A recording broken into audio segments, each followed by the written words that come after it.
دوستان عزیز، حالا در شهر خوجند ساعت 7:42 دقیقه ما در مرکز سلامتی رقم 4 شهر خوجند قرار داریم و از همه جالب همین که ساعت 7:42-43 دقیقه لیکن در همین مرکز سلامتی به پورگی بسته شده است. اینجا زنجیر دارد، قلف دارد.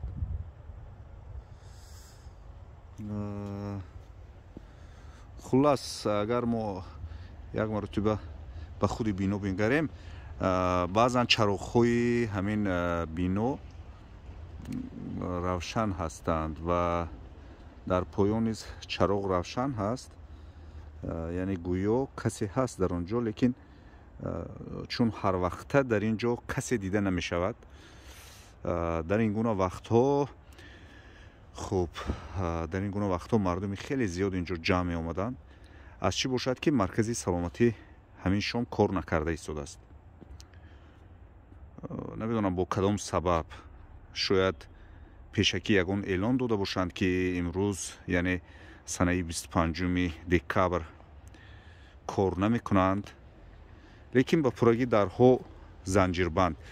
لیکن یک در است، این دری اساسی است. حالا ما یک دری دیگری هست که از پسی همین مرکزی سلامتی می درآیند. از همونجا یک مرتبه می رویم و می بینیم که اونجا شدگی است یا اینکه نه.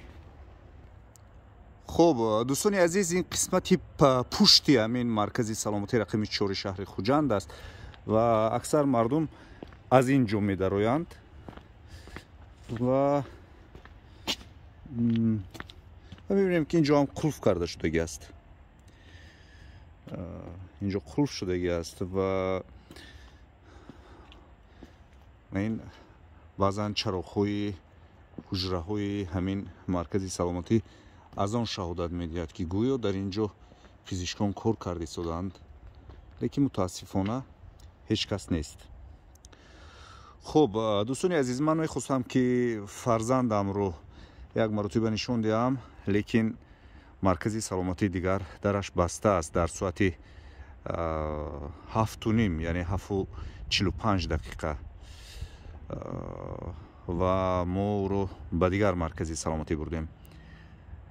اگر مقامات لازمه خصوص رهبریت همین مرکزی سلامتی به سوال ما جواب دهند، یعنی گویند که چرا مثلا درشان بسته است، ما حتما در همین صحیفه ها نوار آنها جواب آنها رو خواهیم گذاشت.